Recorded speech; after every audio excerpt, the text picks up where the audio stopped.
Welcome, everybody. Great to have you here. I think a few more people are going to sneak in the back. They said they might be running late, but I'll go ahead and get us started. So my name is David Hart. I'm the director of the Mitchell Center. It's great to have you here. A few things going by on the board. One more talk before next Monday. Steve Coughlin's going to be here trying to figure out, I don't know if you're aware that there are a lot of people who moved to Maine. There was a whole movement called the Back to the Land movement, kind of like you could, back in the 60s and 70s, whole generations, often from urban areas, moved to Maine and other parts of New England, trying to kind of live more sustainably, even before sustainability was much of a concept. Steve's actually been studying how easy it is to do this based on his own efforts where he lives, and so he's got some data to show us. Of, turns out it's not so easy, but I don't want to steal his thunder. We have a great lineup of talks every Monday from 3 to 4 in the spring semester as well. In fact, the first one's going to kick off on Monday, February 4th.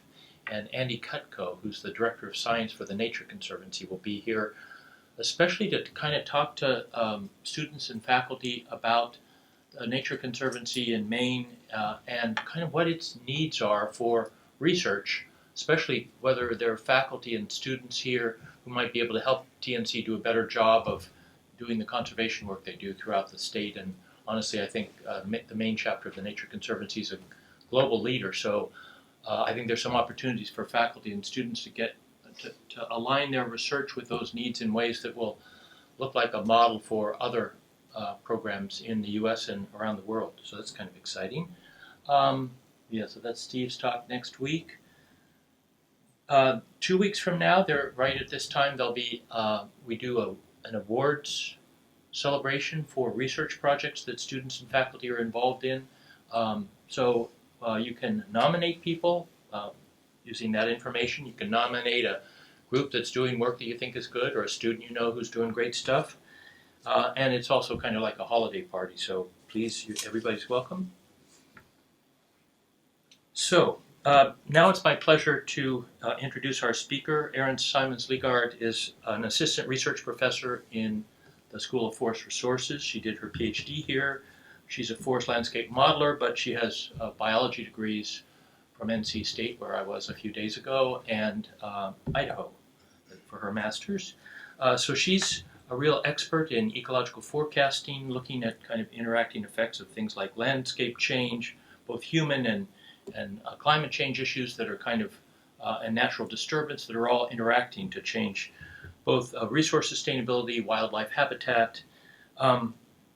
She's done lots of research in these areas with a lot of different kinds of funding, innovative collaborations. I think she'll be talking about some of the people she works with in her talk today.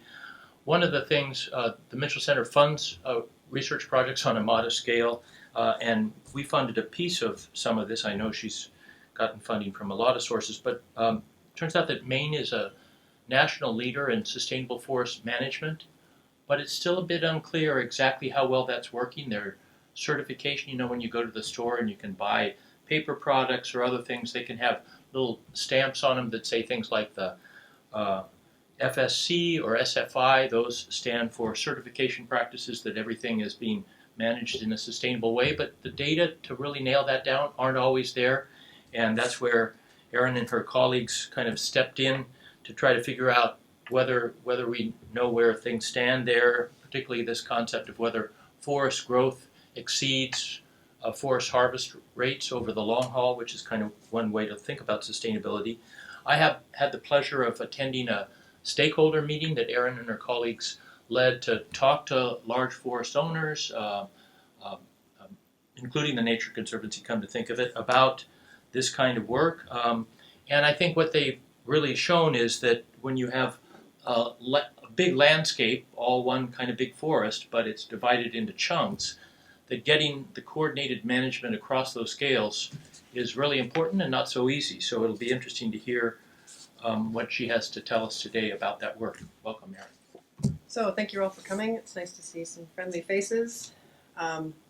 So as David said, I'm going to be presenting some results from a study that we We being Casey Leaguard, Mindy Crandall, John Daigle, Erin Weiskettel, and myself, did with support from the Senator George J. Mitchell Center for Sustainability Solutions, as well as some additional work that we've since done that was inspired by that work, which was funded by the UMaine Research Reinvestment Fund and the USDA Agricultural Research Service. So I'll get right into it. So roughly 500,000 acres of Maine's 17 to 18 million forested acres. That's about half the size of Rhode Island. So those 500,000 acres are harvested every year. And it's been that way for about 20, 25 years. It's been pretty stable at about that. So aside from the choice of managers and owners to adhere to the principles of good stewardship, what ensures that all those trees get harvested sustainably? What does sustainability even mean in the context of forestry? So although Maine does have regulations that pertain to timber harvesting, there's no individual quota system or anything like that. Sustainability per se isn't required. What you can't do in the state, however, is what's called a liquidation harvest. So at its most basic unit, sustainability in forestry is that harvest of the resource doesn't exceed growth of the resource, just like in something like fisheries. As of 2005, what you can't do is a landowner can't purchase timberland, remove most or all of the commercial value, and then try to sell it within 5 years of the purchase. That's what's called a liquidation harvest. That's not allowed in the state. So that effectively sets the bare minimum standard for sustainability in the state. Above and beyond that, Maine has forest clear-cut and regeneration standards that are laid out in the Forest Practices Act, which was enacted in 1989. It was enacted at the end of the last outbreak of spruce budworm. So budworm is a native defoliator in our forests. Every 30 to 60 years, it escapes the natural controls on its population and outbreaks. Its preferred hosts are balsam fir and spruce species, red, black, and white, pretty much in that order. So what the larvae do is preferentially eat the new shoots. A tree can withstand this for about 3 to 5 years before it's killed. The last outbreak, which overspread the state pretty much between 1972 and 1986, shown here kind of in black based off of aerial sketch maps at the time, was considered severe. Millions of fir and spruce trees were killed as a consequence of budworm defoliation. Millions more were harvested. So this is a picture, that's why it's blurry from the time. Sorry, it's kind of blurry, just to give you a sense of the scale. So this is a little harvester down here and a couple of trucks. So the combination of the need to salvage dying trees, the lack of regulations at the time, this preceded the Forest Practices Act, and the advent of these new mechanical harvested combined to create a new situation in Maine, one of very large clear cuts, the likes of which we hadn't really seen before.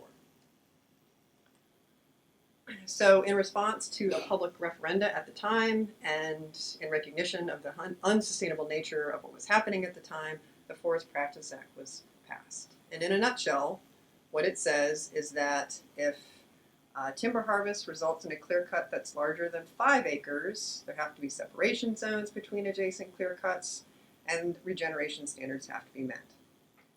The requirements increase with clear cut size, and no clear cut can be greater than 250 acres. The harvests also have to adhere to the guidelines of the Natural Resource Protection Act and shoreline zoning. So regulations is the first mechanism that we have in place here in the state to protect our forest resource against unsustainable practices. Many of Maine's landowners, as David said, participate in third-party certification.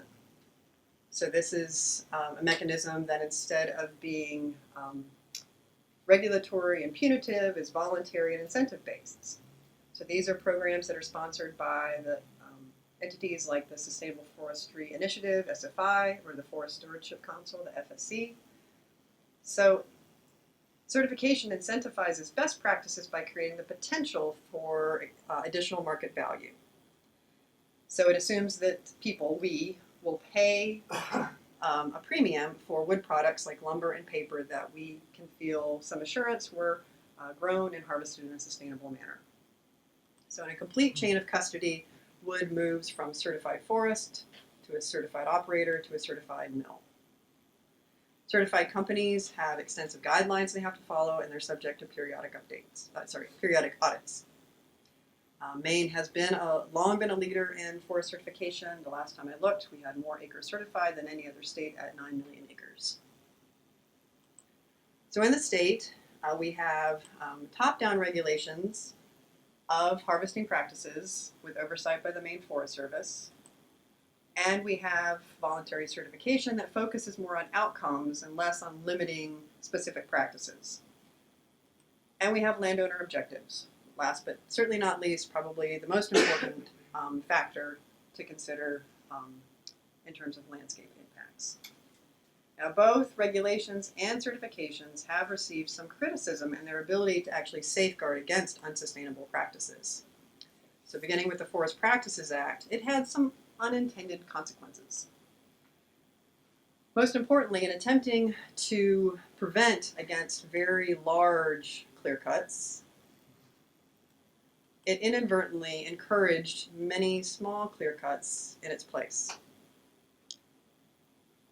Further, FPA had such a cooling effect on clear cutting, so passages over here, that the annual harvest footprint shown in green doubled within just a few years of its passage as landowners shifted to partial harvesting and had to harvest more acreage to remove the same amount of volume.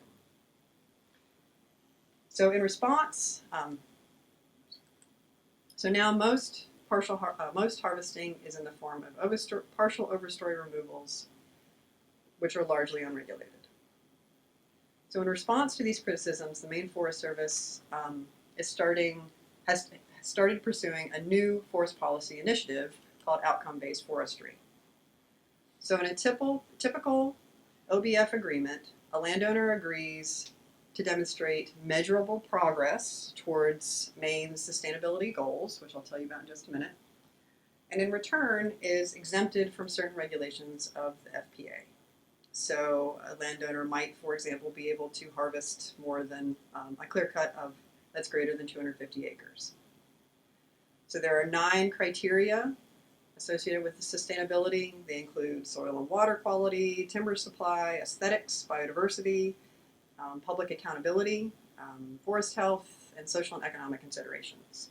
All those things are taken into consideration.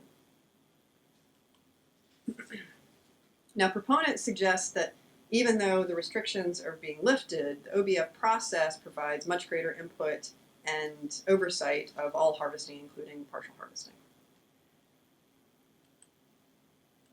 OBF compliance can be evaluated in a number of different ways, and Maine and a number of other states have elected to use certification compliance instead of a separate evaluation process.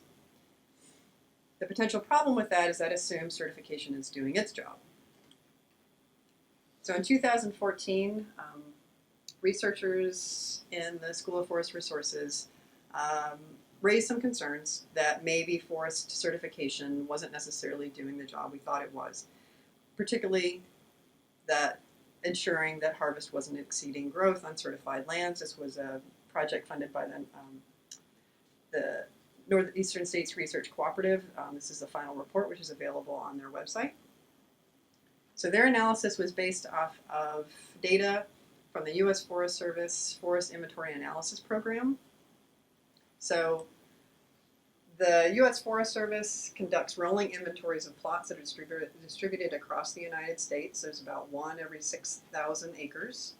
Each plot's remeasured every 5 years, so by comparing consecutive measurements, you can identify changes in land use or changes in forest condition.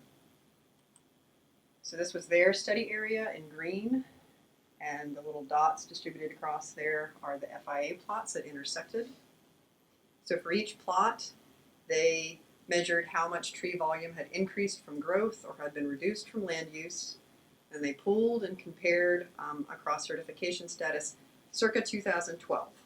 So they had compiled a map, that's what this, the green is, of parcels and their certification status as of 2012.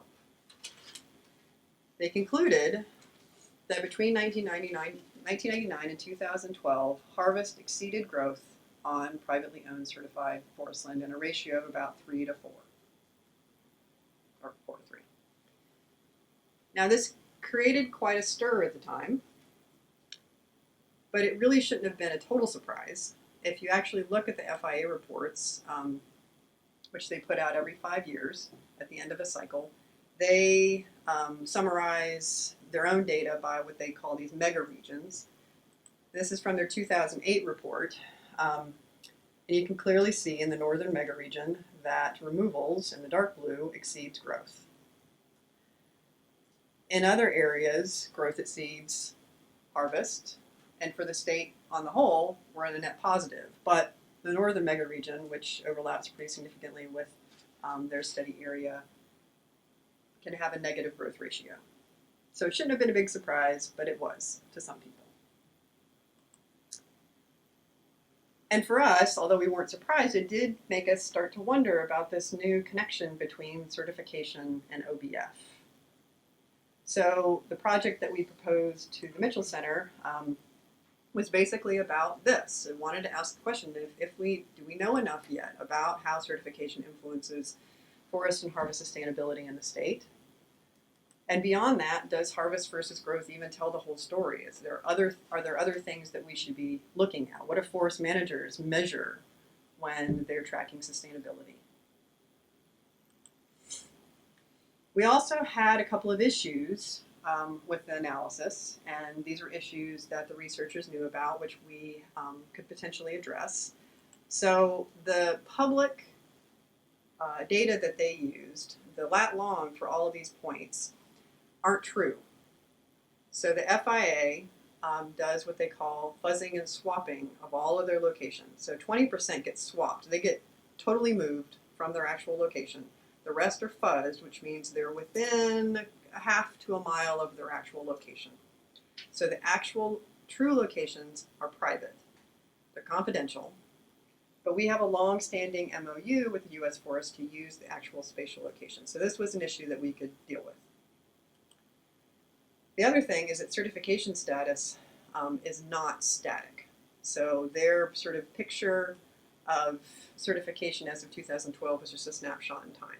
And we thought this was something we also could probably address. And these were issues that they knew about. There were limitations of their study that they were more than willing to fess up to. So it's important to note that our study area was different because of this long-standing MOU that we have with the Forest Service. So this is the area for which we have the spatial location. So our study area is a little bit different, but there's still plenty of overlap. So for this area, we had approximately we had exactly 1,399 FIA plots distributed across 751 parcels. So we actually purchased data from the Sewell Company here in Old Town, who periodically generates maps of certified lands. And so these were the intervals that were available to us that we purchased. So that was how we got our certification information. And we very quickly were able to see that certification status very much is not static, which before was a hunch and now we knew to be true. So only 500 of those plots were actually continuously certified. So those are the plots shown in orange. 575 plots were non-continuously certified. They were certified in some years and not in others. And 324 had no history of certification. To evaluate the data, we adopted a linear mixed effects modeling strategy, and we did this because these plots, because they're on different measurement cycles, have actually been established at different times, and we thought that might add some structure to the data that would be perpetuated through the remeasurements. So this strategy allowed for some random variation between the response variable and the modeled relationships between measurement cycles. Our response variable was net change in basal area over 2 cycles, so across 10 years. So there's a measurement there in the beginning, or sorry, in the middle. So there could have been a situation where plot grew and then was harvested, or the reverse, and anything in between. So basal area, if that's not something that you're familiar with, is a way of measuring the area occupied by stems. In terms of predictor, obviously we were looking at certification status. We included the biomass growth index just to try to get a handle on differences in environmental potential for growth. Percent softwood and initial basal area, because we thought maybe the initial conditions might have some impact on the net change over those 10 years. So this is our actually one table before our final table, and I'll tell you why in just a second. So ultimately, the analysis only explained 20% of the variance, but there were some interesting results nonetheless. The only main effect, which is what I'm showing you here, that was significant was percent softwood. So the negative relationship means that with an increase in softwood, there was a decrease in basal area change. So more negative or less positive. So if a plot was already negative, in the case of increased softwood, it was more negative, which we sort of attribute to greater removals. On the positive side, with more softwood, there's on average, parcels or plots were less positive, which we think maybe is attributable to slower growth or some combination between removals or growth. Certification status was not significant. Neither were any of its interactions with the other variables, but we left it in because it has some interesting things to say nonetheless for the purposes of this presentation. So what it suggested, so as I say here, so this effect here is relative to continuous certification. So the way you read this is that parcels with no history of certification had on average more positive change in basal area. And parcels that had this mixed history of certification had more negative change. And that's actually really easy to see just in the box plot. So we see a slight negative here and a slight positive here. The good news is they're all positive. Okay, they're all above the 0 line. The only, which I'll come back to in just a minute, the only significant variables were these interactions between these environmental factors like BGI and initial basal area and percent softwood. So that actually, all the explanatory power was in these interactions. So what's up with this? So we actually showed something very different than the previous study. Now there are some obvious differences. Study areas aren't exactly the same. The certification data isn't identical. The time periods are slightly different. But what I actually think had a much bigger impact and actually raises some interesting questions is how we counted trees. So their analysis was just based off of growing stock. So a tree only counted in their analysis if it was greater than or equal to 5 inches in diameter. We counted all trees. And I think this made a huge difference. And it raises an interesting question about how you should measure sustainability. Do all the little trees, should they count when you're calculating something like harvest and growth? Harvest is targeting the larger trees, of course, but it's also creating the space and stimulating the growth of the small trees. So those two things are interrelated. To leave out all the trees that are between 1 and 4 inches is potentially leaving out a whole lot of volume or basal area. And I haven't really dug real deep into this, but I did go back and calculate the difference just based off of the big trees, and the difference did push the whole distribution towards the negative. At the region level, it was still net positive, but it definitely had a big effect on the distribution. So I think this had a big impact on our two analyses. Combined with other differences is probably why we saw a reversal in terms of conclusions. So we'll come back to this. So moving on to sort of the second of our two questions,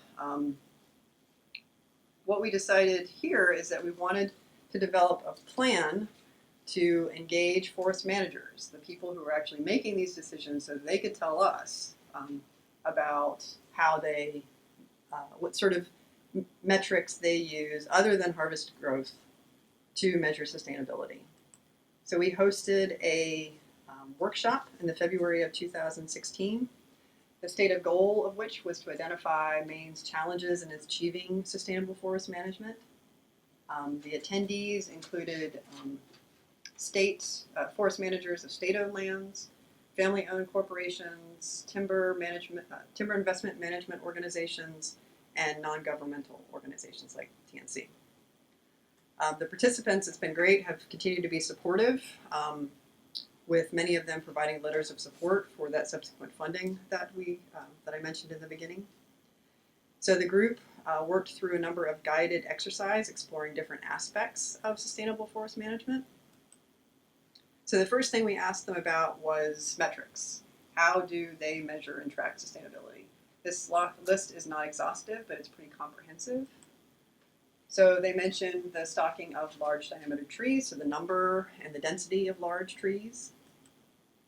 They looked at whether after a harvest there was forest type change, that being a negative, the level of public use of their forests, the general mix of species, tree species, and diameter, logger training activity, the condition of their water crossings,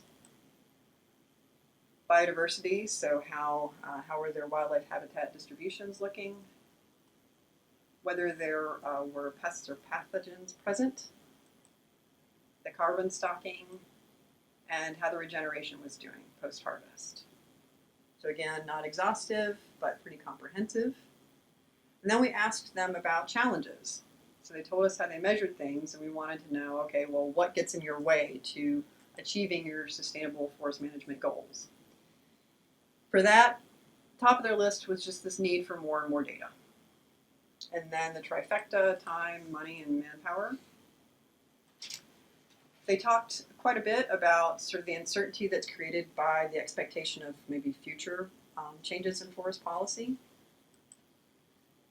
They also talked about the need to know about the landscape outside of their own ownership. They talked about this specifically in the context of certification audits, where they need to actually understand how their own land base compares to the larger landscape, and they don't typically have the information to do that.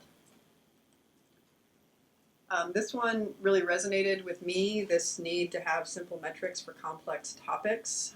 So they really appreciate having things like rapid assessment tools that they can hand to a logger operator so that in the field they can evaluate, for example, some biodiversity metric. Then we asked them about UMaine, what its roles were, what they should be. And probably the thing we talked most about was how UMaine, from their perspective, was most helpful in times of crisis. Many of the people in the room had been here during the last outbreak, had made a big impression on everybody. And at the time, the federal government, the state government, and UMaine very much pulled together to try to figure out how to address this huge challenge. But since then, they said that sort of that transfer of knowledge had become quite limited, which was a problem for them because their research capacity actually is pretty limited. And they specifically told us that UMaine should play a greater role in providing statewide information and projections. This is information they can't provide for themselves that kind of speaks to some of these challenges that they mentioned earlier. So this inspired me to go back at least to take a little bit of a deeper dive into the harvest and growth stuff. So I just decided to look at the change by species, just one step in. And the message was really kind of striking. So I don't know if you can see all the species names, but that's what these are, and that's not really important. I'm sure what even the people in the back can see that this one big bar is bigger than all the other bars. That bar is balsam fir. So most of the bars are positive. This one here in the negative is sugar maple. So this growth, this fact that Maine's landscape is showing up as net positive, is being driven by one species. And again, brings up some interesting sustainability questions about, is it really sustainability if we're not seeing balance across all the species?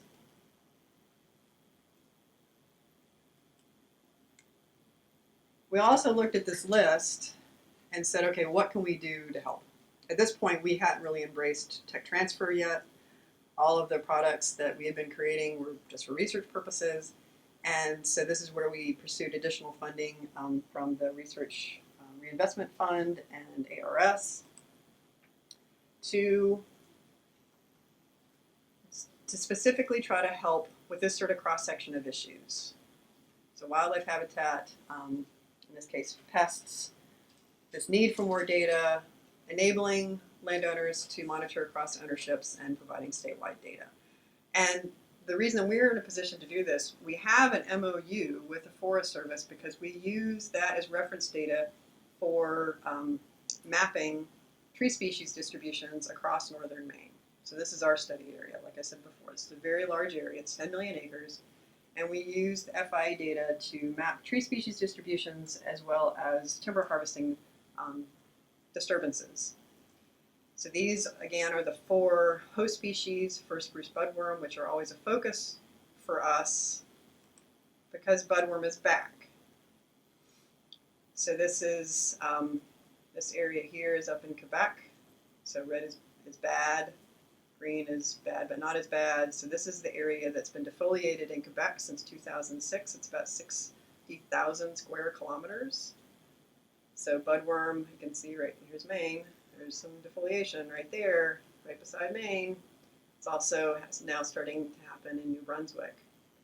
So the timing is good, and there's a certain sort of back to the future nature of things because what sort of got all of this policy and certification going was response to the last outbreak.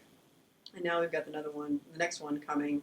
So the time for decision support is now. So we've been developing what we're calling the Forest apps. So FOREST stands for Forest Ecosystem Status and Trends. This is a web-based mapping system to try to start to get some maps out there available to anybody.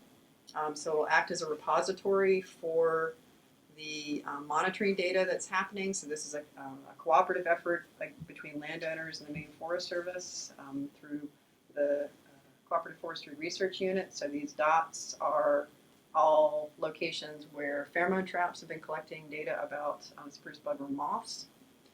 So this will act as a repository for that information. We'll also be including a map of forest vulnerability to budworms. So again, red is bad. When points are selected, it'll start to provide diagnostics about how in this case, moth catch has changed over time.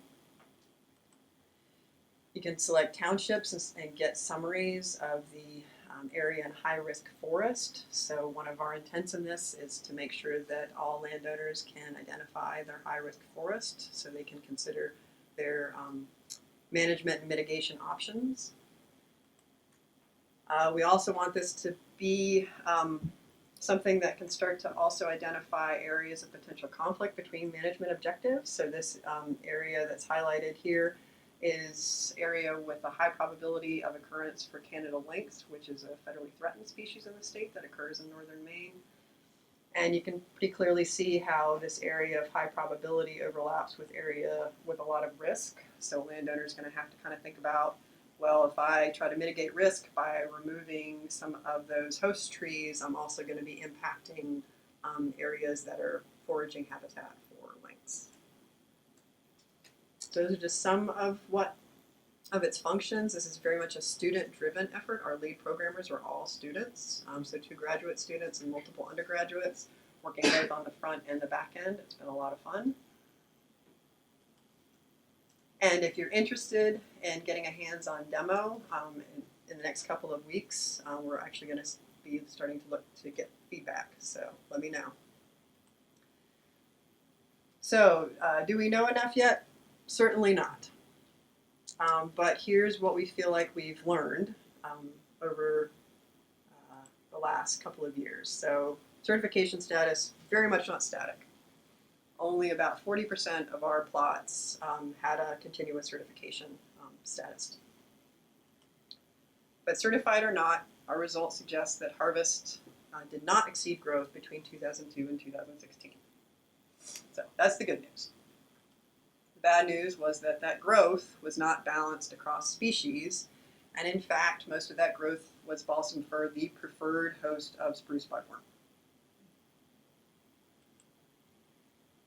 Then this interesting question came up about how do you measure these things? Which trees count?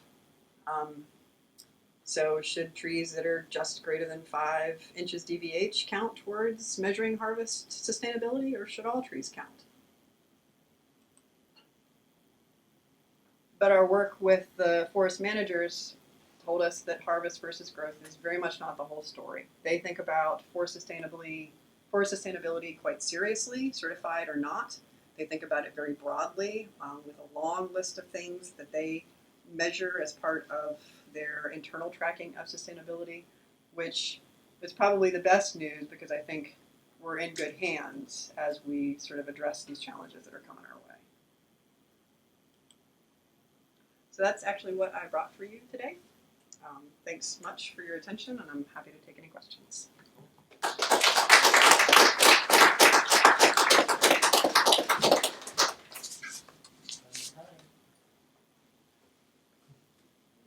I know, of course. Yes.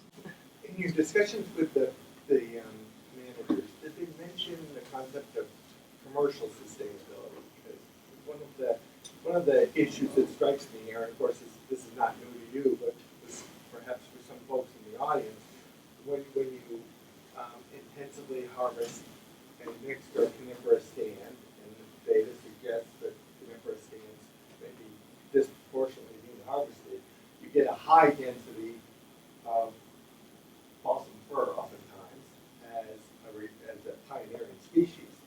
And many of these trees have small diameter and very little commercial value. And by using a 1-inch diameter, these trees, very few of them are going to, survive to maturity. And at very high densities, they compete to such a degree that they can slow site level growth potential. And so, I guess that my question is kind of two-faceted. Is 1-inch DVH really getting that commercial sustainability? And if not, did the managers give you any idea of where we need to go? Because a big piece is worth more than a small piece when it comes to selling wood. So I don't really think I remember that coming out of the discussions. I don't know if you do, Mindy. So Mindy's up here. So that aspect of things I don't think was something that came up in discussions. There was just general talk about sort of species diameter mixes, but not sort of what contributes more under the heading of sustainability. And the question of where you draw that line, I think is just an interesting one, because you're sort of penalizing that growth by only counting trees that are greater than 5 inches. And I'm sure that contributed to that sort of negative ratio that Seymour and Sherwood saw. But yet all 1-inch trees, aren't going to make it to big trees. Only some proportion of them will. So maybe there's some strategy in the middle that's really the most fair assessment of this sort of ratio, at least between harvest and growth. Do you have any other thoughts on? No? I mean, my concern from the perspective, if I was an investor in commercial land, is that photosynthesis may be sustainable. I mean, we have water and we have light in Maine, but the commercial value of the forest and its ability to sustain human economies may not be as sustainable as what's going on with the sun. Mm-hmm. That is true. I guess it seems like we've been on this trajectory for quite a while with the balsam fir sort of taking over, and it hasn't seemed like it's had any big negative impacts on removals yet, but maybe we haven't reached that point yet where it's become a real problem. Maybe it still will. I know in some of your other work, Erin, as you guys have looked, have you seen some shifts in species composition over time? Yeah, for sure. I mean, it shows up in the FIA data, it shows up in the satellite data, with species like balsam fir being this big winner. The other winner tends to be red maple. We see a lot more red maple than we used to compared to pre-settlement times. Used to be a minor component of our forest, now is up there in the top 5. So we have maybe even some novel mixes of species starting to happen. And then we've got the big losers, our shade tolerant, historically abundant conifers like red spruce and eastern hemlock that just can't compete. So that competition is definitely pushing species composition outside of its historic range, no matter which data you look at. Seymour is always, Robert Seymour, so one of the authors on that NSRC project, has always said that we lost 1 million acres of spruce fir forest after the last outbreak. And the FI data basically bears that out because all that clear cutting wasn't followed up by herbicide to push back the hardwoods, and so a lot of those areas transitioned not to spruce fir but to some mixed forest, of which spruce fir was a component but not dominant. Does certification affect landowners' behavior? Like, any way to measure that? Good question. The cynical view would be maybe not. Maybe those owners that are already acting well are the ones that tend to get certified. And the bad actors maybe aren't quite so inclined to be certified. But because we saw sort of this general positive trend regardless of certification status, it sort of suggests that forest managers are just sort of doing their job irrespective of certification. Now, why parcels are coming in and out of certification, I don't know. I think that's interesting, and I think you'd have to talk to an auditor to really understand why one parcel might flip, why it might be on the books, contributing to, included in the the sustainable forest footprint 1 year, and so the assumption being that it's being sustainably managed, and then it falls out, and it's like, is it for that 5 years? Is it not being sustainably managed? Like, what's happening there? That could also just be ownership change, because parcels do change ownership with a fair degree of frequency. Less now, I think, than in the 90s and early 2000s, but it still happens. Erin, just building on that last sort of statement you made about ownership, have you guys tried to track or isolate some of those effects too, right? Because, you could both be sustainably certified, but maybe how the way TNC or an NGO manages it might be different than a Weyerhaeuser, even though they're both under SFI, so I'm just curious. Yeah, absolutely. Have you attempted to at least do something with that? We could. The data we have ownership data, and they're attached to these plots and parcels as well, and we could actually look at ownership change. I would be disinclined to look at ownership by ownership, but I think by ownership type would be really interesting, whether they're TMOs or REITs, or, and I think you probably see differences there. I also think there's a large versus small. I think the certified landscape is dominated by a few large owners. The uncertified, or the plots and parcels that had no history of certification but were being actively managed tended to be smaller ownerships. And I think there's probably also a legacy effect that we kind of took a look at the disturbance data, and the non-certified parcels had some history of heavy harvesting during the budworm, so maybe they're just not the best, candidates for certification. At least now, maybe they will be in the future. So I think there are both ownership effects and management legacy effects, definitely. And if we continue to do this, we would, for sure, include that data. I find your question of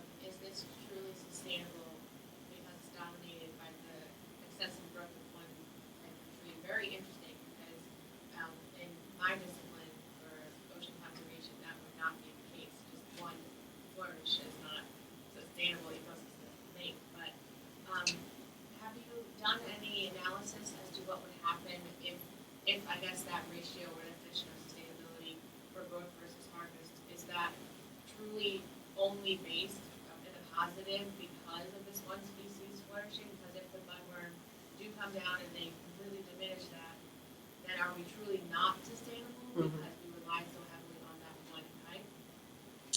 No, but we certainly could. We could sort of break down the harvest side, just like the growth side, by species, and see if balsam fir is just subsidizing everything on the growth side, rather than looking at just kind of this gross region-wide summary, the way that I showed you here today. And I agree with you. I think it's a very interesting question about this role of this single species, which is our most aggressive competitor. And I think it is interesting that forestry is different from other natural resource areas where that wouldn't be seen as sustainable. For us, it's still a question, in part because one commercial species is kind of equal to another commercial species, at least in some context. So there's substitution there that's not a problem, whereas in other areas, maybe that's not the case.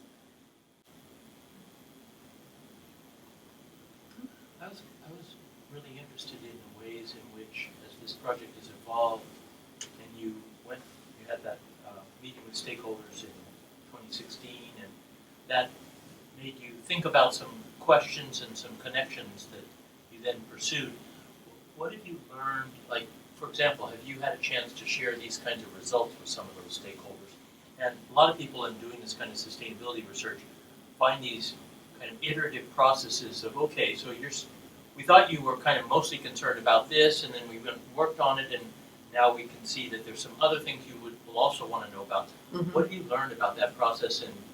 And for example, the fact that the stakeholders seem to be saying that they might like to have more research from the university kind of informing their management. Can you tell, like, are they saying, hey, this is really helpful, this is the kind of stuff we need? Do they sort of say, that's great, but now we realize the world's changed for us and we need to go in this direction? What's that like?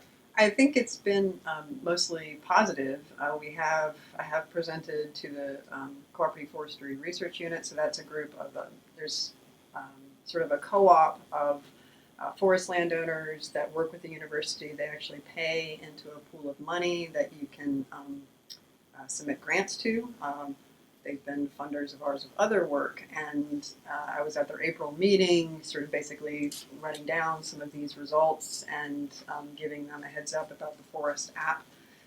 And I have subsequently contacted kind of one-on-one a number of the landowners to ask those kinds of questions. So like, okay, we're going to create this budworm vulnerability map.